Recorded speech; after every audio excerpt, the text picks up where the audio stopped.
Done. This is Philip Kotler. I'm happy to be part of a 20-minute session during the World Happiness Fest, March 17th to 22, 2022. And my guest is Christian Sarkar, and he and I will discuss a number of things, including work we do on what is called the Wicked Seven problems and their solutions. I want to start by introducing Christian and putting some questions to him, which I will also comment. I might say that, Christian, you are a Thinker 50, author, activist, and a city regenerator. We'll explain that later, and an artist. How would you describe your level of happiness as a person? I'd say I'm happy at a personal level, very unhappy at a global level. Let's put it that way, in terms of what's happening with the world. And so I try to make things a little better around me if I can. And then that's sort of the challenge, is how do you deal with a world where things aren't going exactly how you think they should? And I think we're going to talk about this, the individual happiness versus societal happiness. That'll be something that we get into. Yeah. Yes, we will get into that. And I love your distinction between being happy, but at the same time being unhappy for other reasons. So I don't know how to average the happiness. But the next question is, you are an artist, and you know many artists. Are artists generally happy people? If not, why? In fact, Right. Should we discourage our children who want to become an artist? Well, no, not at all. I think, well, and this is a great question because, the famous writer, or maybe not so famous, Walker Percy, who was a Southern writer, basically described the writer as a canary in the coal mine, and the artist is the canary in the coal mine. So if the artist starts feeling uneasy with society and what's going on in the world, then the rest of us should be worried too. And if the artist ends up belly up with his feet up in the cage, like the canary in the coal mine, then we need to get out of that coal mine. And I guess that's, in a sense, artists are the early warning system for society. They're sort of the monitors of what the future is going to look like. And if you see art that's troubled, art that's disturbed, maybe something's going on that we need to look into at another level. So I do feel that artists have, and in a way you can also decide what is the function of an artist in this time, because when you have a time that's as difficult as ours, the artist who's interested in just painting happy thoughts is no longer an artist. In a sense, they've disqualified themselves, because what have they done? They've become decorators and not really interpreters of our time. I don't know if that answers your question, but that's thank you. It's fascinating what you did say, and I'm going to, in fact, switch it to a few other professions. Can you think of a profession where most of its members are happy? Would you say that of doctors, lawyers, engineers, or are all professionals unhappy people? Well, with COVID, there's been a lot of unhappiness all around. And in a sense, you could say, and this is not easy to say, but I think it must be said, that our professions are not resilient. And so you see what's happening with healthcare workers. Our healthcare system in the US especially is certainly not geared for public health. It's not geared to serve the public. And this is part of the problem of individual happiness versus public happiness, or the common good. Mm-hmm. So you as a rich person might be happy and you might have, good healthcare. But what does that matter if the rest of the world around you is falling apart and everybody else is getting COVID? So this is sort of the, you could call it Ayn Rand disease. which Yeah. is the idea that a few people, deserve everything. And so this is the radical individualism that we've sort of fallen into. And so if you look at what's happening to professions like healthcare, the doctors, they're overworked. Yes, they're paid well, some of them, but certainly not the essential workers, certainly not the nurses. And we're basically abusing that profession to the point where people are leaving that profession at record levels.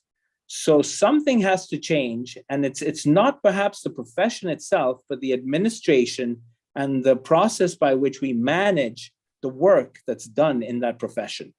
And if you look at it, in the US especially when you compare it, let's say, to some of the other countries in the world that have healthcare as a human right, you see that the US really doesn't have healthcare it's a targeted healthcare, targeted just for a few customers who can afford it, and everybody else you're on your own.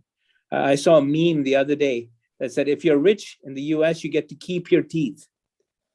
And that was a cartoon, Well, as a matter of fact, there are, in my own experience, some professions that produce a lot of unhappy people. When you look at the law people, and I know many of them, they are ground down. They think so much of it is not about justice, not serving justice, but making an income in a very time-consuming and unhappy way. So let's go to a big question. Is maximizing society's happiness a worthwhile goal for society? Because if it is, we got to work on all these people in different professions and pursuits and help them become happier. Or is that not a societal goal? Or let's say, is there a better societal goal than just producing a society of happy people? Well, it depends on what you define as happiness. I guess that's where we start. If happiness is the right to do what you love and learn and grow, that's one thing. If happiness is your happiness comes from the suffering of other people and making them unhappy, then that's another story. So I would say maximizing society's happiness could be used as a formula for very evil things, because you could say that and this goes back to the greater good versus the common good, which are two different ways of looking at the same question. And the question is, should we sacrifice for society? What are the things what are the individual liberties that we sacrifice for the greater good? So today, what's the big deal here? Masks, wearing masks in public. And this goes down to this point that a lot of us in the US feel that we should not have to wear masks because it's a sacrifice that we don't want to make. Why? Because we value our individual liberty to make other people sick by coughing on them or not wearing our masks. So this is what we call liberty. The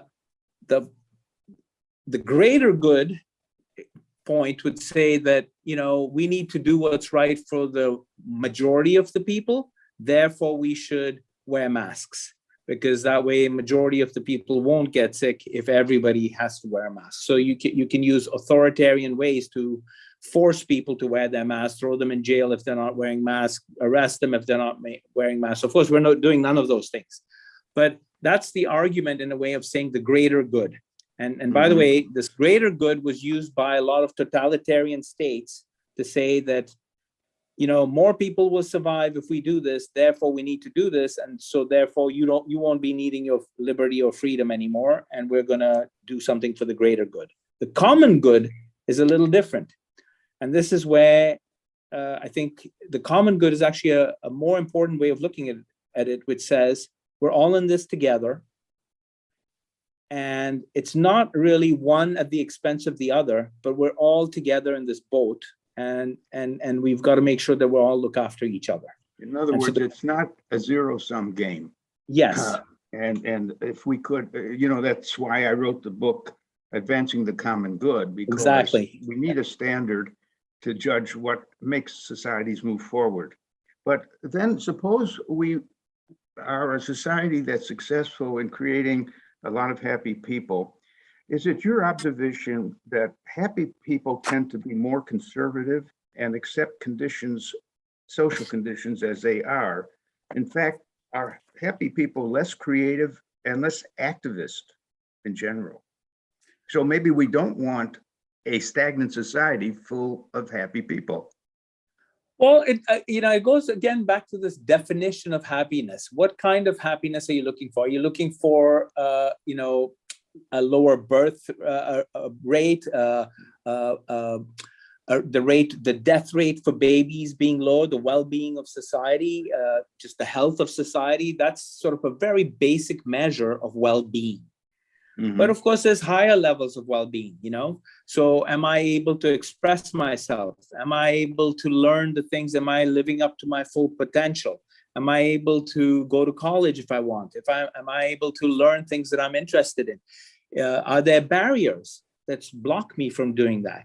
Is there interest? If I want to go to college, is it free, or am I being charged exorbitant amount and basically prevented from going to college? So the pursuit of happiness, as we call it, is sort of chasing the bluebird of happiness. And that's another phrase basically from Walker Percy, where he says, this American idea that we have to run around the place chasing this bluebird of happiness, that the minute we get it, we get to it, it's gone. So the happiness getting happy destroys being happy. Yeah. So the pursuit of happiness is the happiness, and not the actual acquisition of, let's say, the goal, which was, let's say, the yacht or going to space or going to Mars. Yeah. I mean, how happy is Elon Musk going to be on Mars? Well, let me ask you this. I just have a few more questions, and I love your answers. If we developed a happiness pill in the laboratory to be taken once a day in the morning by everyone, would you vote for the pill to be developed and distributed? No, of course not. Because, the happiness pill already exists. In a sense, that's what people do when they get addicted to chemicals that give them extra dopamine or serotonin or oxytocin, all these, hormones and chemicals that keep you happy so it in the mind. Already. Yes. Yeah, those things exist. That's why people do drugs in some ways, because it's a way to escape the harshness of life. Now the question, and on one end you have, you penalize people for doing that, for taking some kind of drug that alters their state of consciousness so they feel happy. On the other side, you have billionaires who go to the rainforest in the Amazon to have an ayahuasca experience, mm-hmm. which is legal in those countries. And they go there, they spend a lot of money, and they come back after, again, having some mind-altering experiences. Now, I haven't had any of those experiences, but I find that gelato and chocolate does the job for me, basically. They make you happy. Yeah. Gelato and happy chocolate. enough. Happy enough. All right, let me ask you this. I have a few more questions. But we need a reality pill, Phil. Yeah. Well, that's what I'm getting to. Yeah. A reality pill. Well, we do. Let me tell you what it is, because it's my next question. Okay. And it has to do with the metaverse. If we lived two lives, or could, one in reality and the other in the metaverse, and found out that we are happier in the metaverse, won't more people withdraw from reality? And can the metaverse be a very bad thing? Of course it can. That people lose touch with reality because it's not pleasurable enough. Right. Somebody once said that unexamined life is not worth living. That's somebody, I think, was Socrates.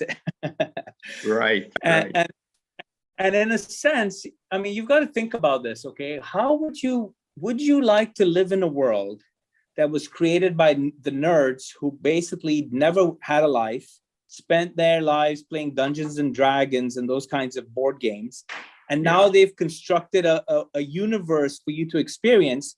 But these are the people who've never actually had lives themselves. They've never gone out there. They've never gone hiking.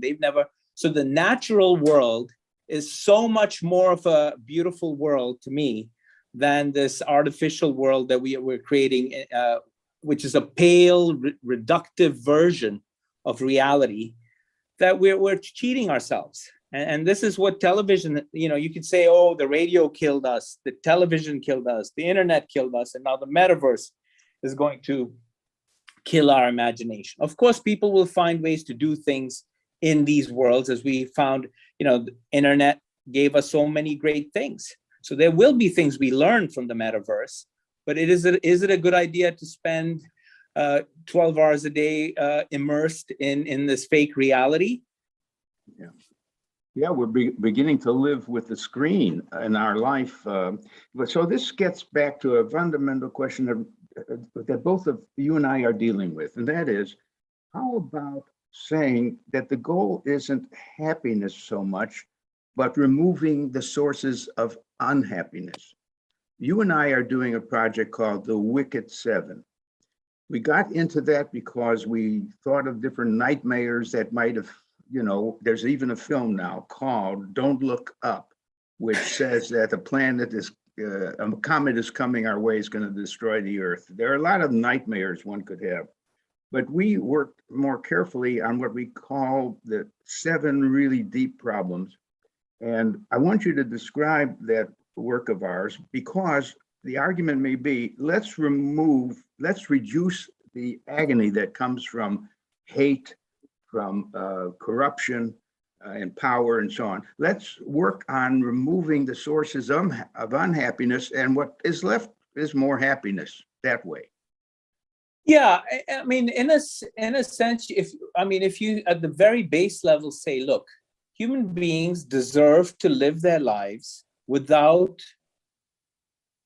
tyranny, without their, basically, let's say you're born into this paradise of a world, only to discover that, somebody's killing it, that we've created artificial social structures that create great inequality, because, children aren't born racist. They aren't born rich or poor. They certainly don't know the difference. It's just that once they start living in the world that we've constructed for them, all of a sudden these problems start happening. So you have, and the Wicked Seven for our viewers is basically a way of looking at the world's biggest problems and saying, well, why are they happening? And is there anything that can be done? And if it is, why aren't we doing it?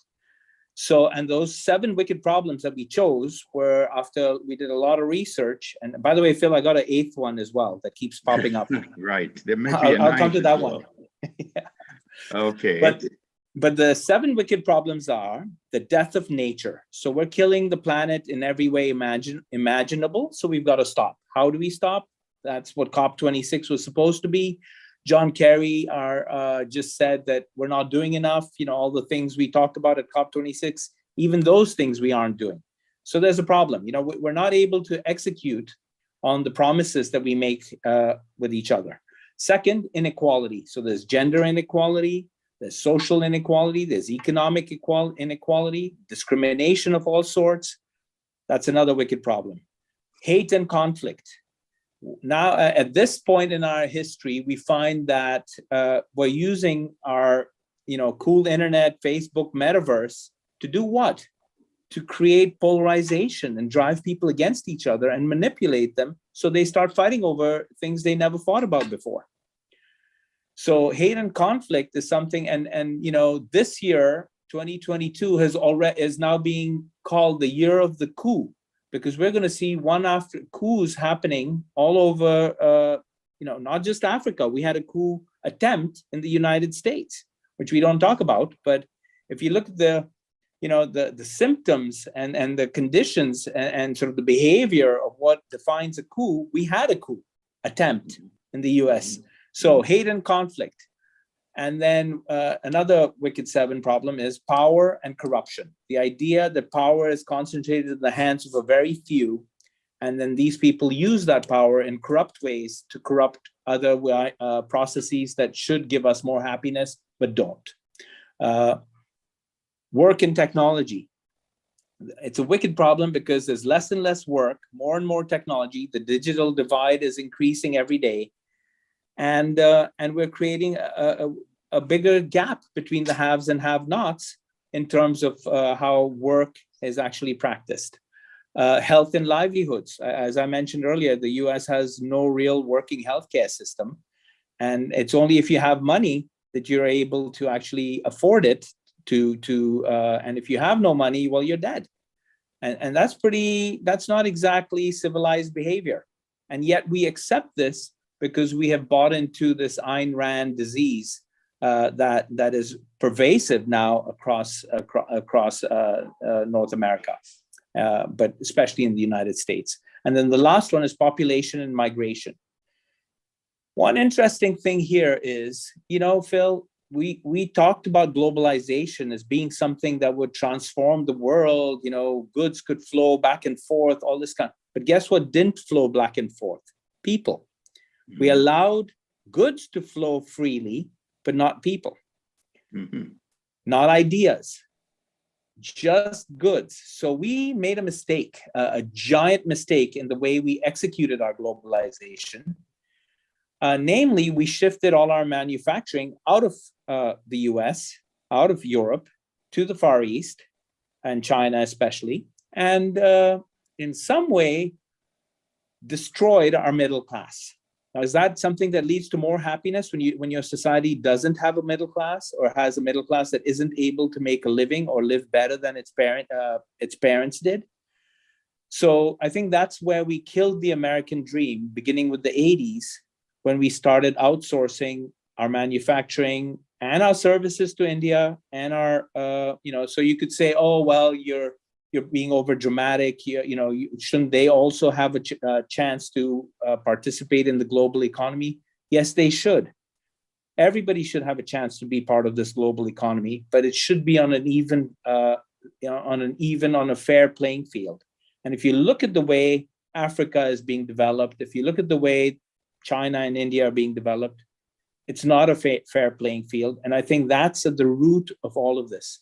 You can't have happiness without justice. And you can't have peace without justice.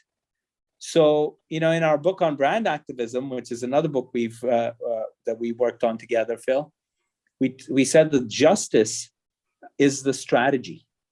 If you have a company that follows justice as a strategy in everything it does, okay, you might not make as much money in an unfair world, but you will at least have, let's put it this way, a direction that cannot be altered.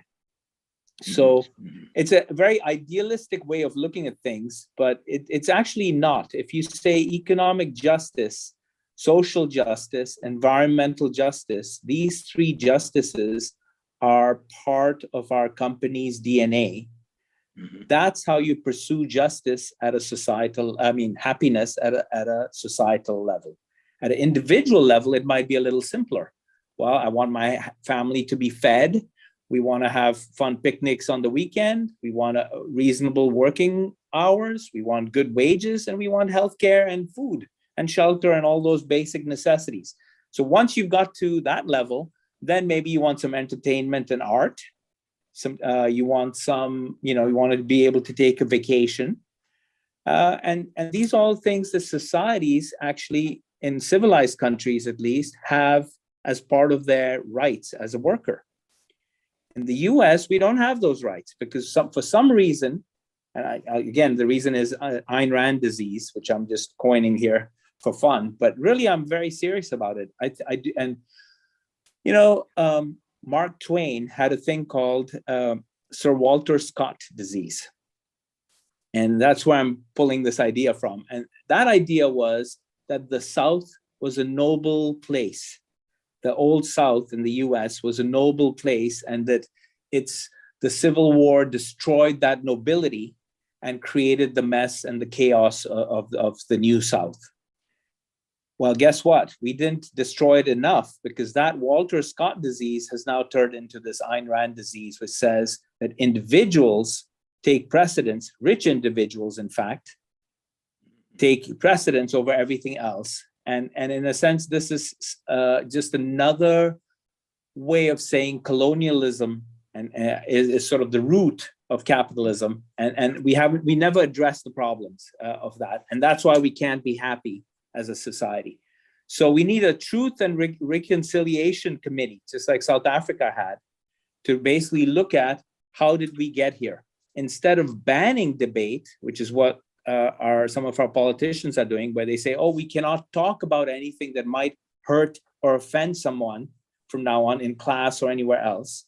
Maybe we should say, let's bring all our worries and concerns and talk about them together, so that we can look at how did we get to this point. And that's really what this Wicked Seven thing is doing. We're looking at a wicked problem doesn't just happen, and it happens over time, and that the cause of it might be 200 years ago in history. And so that's sort of one way of saying the pursuit of happiness forces you to look backwards into time to see where do we start becoming, what's the root cause of our unhappiness today. Thank you so much for describing that. There's an ecology to happiness with so many issues that come up. You can't just look at it in and of itself. What's the sources? What are the big burdens on that people feel and experience that prevent them from realizing their full and true self? And so our work on the Wicked Seven, and now maybe the Wicked Eight, is where we have to concentrate. We have to make a world a better place for all people, not for a few. I think we'll now have to end the short interview, but I enjoyed so much putting a set of questions to you, and I didn't give you any warnings, and you were very eloquent in sharing with us what will make the world a better place for all of us. Well, one more thing, Phil. One more Sure. thing. Let me end with this idea that, as machines take over, how does a machine become? Should we be worried about the happiness of machines if they become a little more conscious? And what's going to happen to us? To be happy, we have to be creative. And this is where I think the root of happiness for human beings is to become not a consumer, but a creator. And a producer rather than a consumer. Right, not even a producer, but a creator, because a producer implies you're a robot producing, stamping out machines. Okay. But a creator, where you're creating something new, something that you yourself and no one else could have done. I think that's where happiness, the future of happiness, lies in creativity. Very good.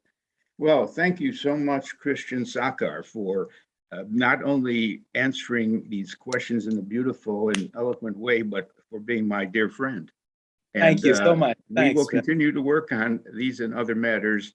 And I hope people could follow even the work we're doing in Sicily with trying to regenerate a city. So many cities are falling apart. Small towns are dying. And we're into the field called regenerative marketing. And I wrote much earlier about place marketing places, and we're continuing to want communities to be happy. You can work at it at the individual level, but there's the community level. We probably could search and find a lot of communities that are very happy, and we don't know why, but we better find out why and see if the lessons can be applied to other communities that are unhappy. Very good. Thanks, Phil. Thanks for everything, and we'll end the interview right